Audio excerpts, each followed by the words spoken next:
Dear students, in this module, we will discuss compound interest with the help of a exponential function.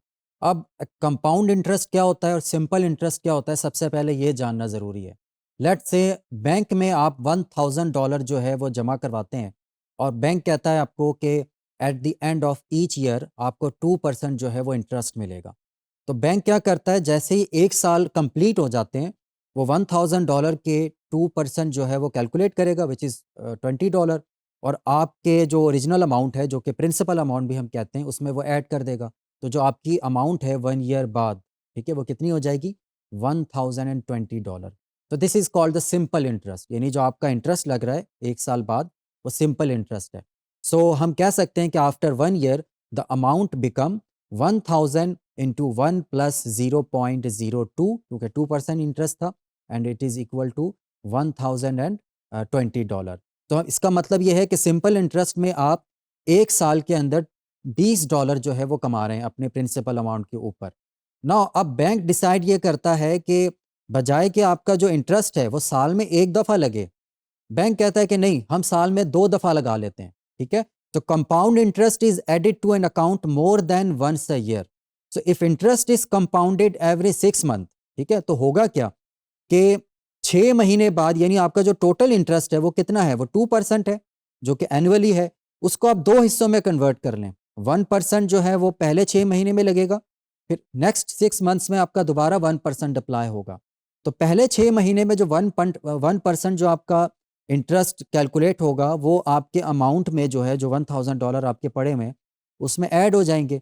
और जब next 1% next 6 months में आप जब apply करेंगे, तो जो नेक्स्ट इंटरेस्ट है, वो आपके ओरिजिनल अमाउंट $1000 पर भी अप्लाई हो रहा होगा, और जो इंटरेस्ट आप ऑलरेडी अर्न कर चुके हैं, ठीक है, आपके अकाउंट में जो क्रेडिट हो चुका है, उसमें भी वो नेक्स्ट 1% जो है वो अप्लाई हो रहा होगा। तो इन दैट सेंस आप देखेंगे कि जो आपका आपका जो मुनाफा है या इंटरेस्ट है, वो ज़्यादा हो जाएगा, बजाय जो सिंपल इंटरेस्ट जो आप प्रीवियसली जो आप कैलकुलेट कर रहे थे।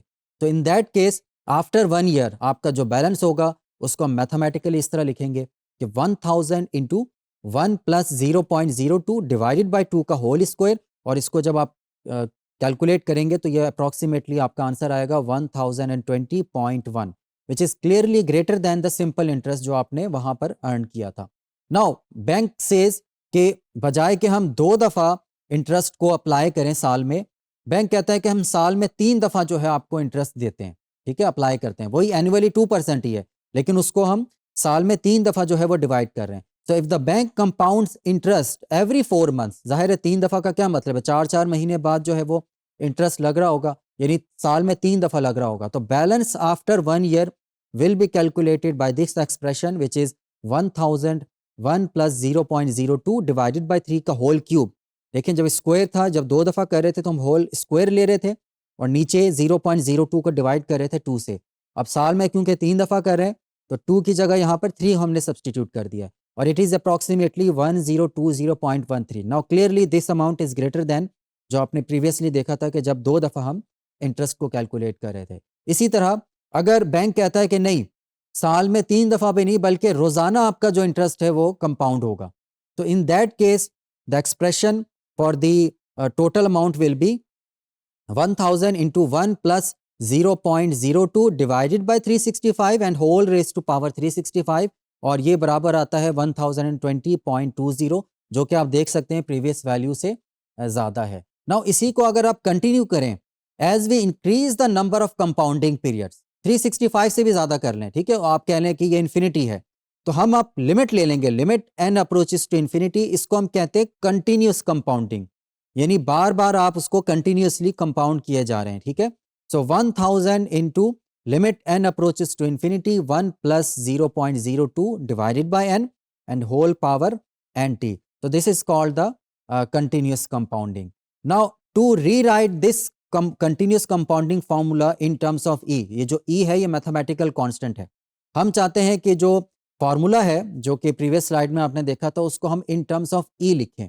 तो ई को अगर आप लिमिट्स की फॉर्म में लिखें, तो आपको ये पता है कि ई जो है वो किसके बराबर होता है, limit m approaches to infinity 1 plus 1 over m raise to power m, ठीक है, ये फॉर्मूला है।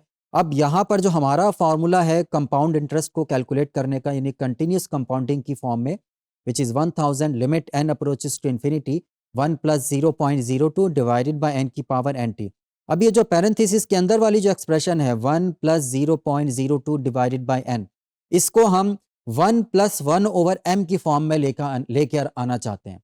तो इसके लिए हम क्या करेंगे कि सपोज करेंगे कि let n is equal to 0.02 m। तो यहाँ पर आप देख सकते हैं कि अगर n अप्रोचेस टू इन्फिनिटी है तो स्मॉल m भी इन्फिनिटी को अप्रोच करेगा। सो इन वैल्यूज़ को अगर आप अपने ओरिजिनल एक्सप्रेशन में सब्सटीट्यूट करें तो आप देखेंगे कि ये बन जाएगा 1000 limit m approaches to infinity, और n की जगह हमने क्या सब्सटीट्यूट किया, 0.02 m। और यहाँ पर इसको आप फर्दर सिंप्लीफाई करें 0.02 से नीचे और ऊपर, क्योंकि न्यूमरेटर और डिनोमिनेटर दोनों में मौजूद है तो ये कैंसिल आउट हो जाते हैं। इसको फर्दर आप सिंप्लीफाई करें, जो 0.02 t है इसको आप स्क्वायर ब्रैकेट से बाहर ले जाएं और स्मॉल m की जो पावर है वो अंदर ले आएं। तो आप देखेंगे ये जो limit m approaches to infinity 1 plus 1 over m है, क्योंकि ये e के बराबर है तो ये जो आपका पूरा एक्सप्रेशन है ये कन्वर्ट हो जाएगा 1000 e raise to power 0.02 t, और इसको हम डिनोट करते हैं capital A of t। Capital A of t का मतलब है अमाउंट आफ्टर टी टाइम, यानी कोई भी टाइम हो सकता है। अब यहाँ पर आप देखेंगे जो 1000 है ये आपकी प्रिंसिपल अमाउंट थी, तो यहाँ पर आप जनरल फार्मूला जो है डिफाइन कर सकते हैं। तो extending this reasoning if an account starts with a principal of $p and earn interest at an annual rate of r, the compounded continuously, ठीक है, हम कंपाउंड कंटिन्यूसली कर रहे हैं, तो अमाउंट जो होगी after t years will be which a of t which is equal to p e raised to power rt। Now इस फार्मूले को आपने याद रखना है, इस फार्मूले की मदद से हम जो है इंटरेस्ट कैलकुलेट कर रहे होंगे। तो चलें एग्जांपल नंबर 1 करते हैं। 22 ईयर ओल्ड, ठीक है, एक 22 साल का एक नौजवान है जो कि अपनी रिटायरमेंट जो है वो प्लान कर रहा है। और 22 year old plans to retire at 67, ठीक है, तकरीबन 45 साल बन जाते हैं। Now she wants this amount, ठीक है, एट रिटायरमेंट, वो चाहती है कि इतनी अमाउंट जो है मुझे रिटायरमेंट के वक्त मिल जाए। How much must she invest now, अब उसको डिसाइड ये करना है कि आज के दिन में कितना इन्वेस्ट करूं कि मुझे रिटायरमेंट के वक्त इतने डॉलर्स जो है वो मिल जाए। If the account page continuously compounded interest, ठीक है, गिवन ये है कि जो इंटरेस्ट कैलकुलेट हो रहा है वो कंटिन्यूस हो रहा है। अब रेट जो है वो दो उसके पास प्लान है, एक 4% है, ठीक है, और दूसरा जो बी पार्ट है उसमें जो रेट गिवन है वो 5% है। नाउ इस एग्जांपल में आप देख सकते हैं कि आपको जो प्रिंसिपल अमाउंट है वो फाइंड आउट करना है, और amount after T years which is given, ये आपको गिवन है, ठीक है। तो हमारा फॉर्मूला क्या है, a is equal to P E raise to power R T. अब क्योंकि हमें p फाइंड आउट करना है तो p को आप लिख सकते हैं a E raise to power minus R T, where a is equal to 2000000 और t को हम 45 ईयर्स रखेंगे, ठीक है, क्योंकि हमारा जो टाइम पीरियड है वो 45 ईयर्स है। नाउ ए पार्ट में आप देखें कि 4% जो है वो रेट है, इंटरेस्ट रेट, तो आर हमारे पास किसके बराबर आ जाएगा, 0.04। ज़ाहिर है इसको 100 से डिवाइड करेंगे तो इसको, इन तमाम वैल्यूज़ को जब आप पी की वैल्यू एक्सप्रेशन में सब्सटीट्यूट करेंगे तो this is approximately is equal to $3,30,597। ना ऑन दी अदर हैंड अगर रेट को 5% ले तो आर किसके बराबर आ जाएगा, 0.05। ना इन दैट केस अगर आप एक्सप्रेशन में ये सारी चीज़ें पुट करें, सो जो आपका जो आंसर आएगा विच इज़ $2,10,798 अप्रॉक्सीमेटली। तो ये आपका फाइनल आंसर आ गया। तो यहाँ पर एक चीज़ आप नोट करें, जब इंटरेस्ट रेट आपका 4% था तो आपने जो प्रिंसिपल अमाउंट जमा करवाना था आज के दिन वो कितना था, 3,30,000।